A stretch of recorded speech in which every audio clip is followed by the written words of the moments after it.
Well, as the clock strikes midnight tonight, we're not just starting a new year, we're also becoming a whole new generation, welcoming a whole new generation. Babies born in 2025 will be the first of a new era called Generation Beta. This next age group will continue until around 2039 and follows on from the previous Gen Alpha. But what will define this next crop of kids and how will they shape the future? For more, we're joined by demographer Mark McCrindle. Morning to you, Mark. Of course, you coined the phrase Gen Alpha. So what is this? Well, actually, first take us through what generations are, what we have up until now.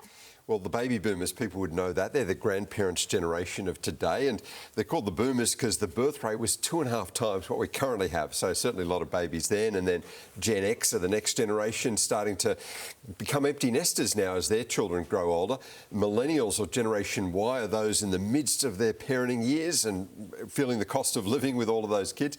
Then you've got Generation Z, who are turning 30 this year, which means that they are starting their own parenting and family journey. Generation Alpha, as you just mentioned, born from 2010 through to 2024. And so each of these generations spanning 15 years, which means now we're starting a new one, the children born from 2025 being Generation Beta. So Beta, tell us about them. What will they be like? What kind of lives will they lead? Well, firstly, smaller than Generation Alpha in terms of total numbers, not only here in Australia where we've seen the birth rates hit record lows, but globally. They'll be just short of or just around 2 billion. Generation Alpha that went before about 2.1 billion births globally. So we've hit peak children and slightly smaller now for the betas. They're the first generation where their parents are tech skeptics. So the Gen Zs, their parents have grown up with technology, have seen the downsides of it. So we'll probably see them restrain their children's access to technology a little bit more.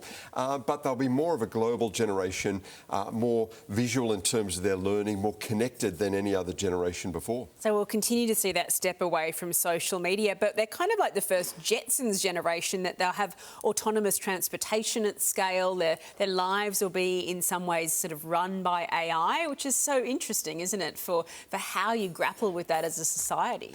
Exactly. This is a generation following on from those that have just gone before, who are looking for well-being, who are looking for work-life balance, who are looking to balance work with other areas of their life. But obviously with rising costs, they're going to need the money. And the only way for wages to increase, but at the same time not to overwork, is to use AI, to work smarter, to use technology to bring about those benefits. And this generation will certainly utilise that.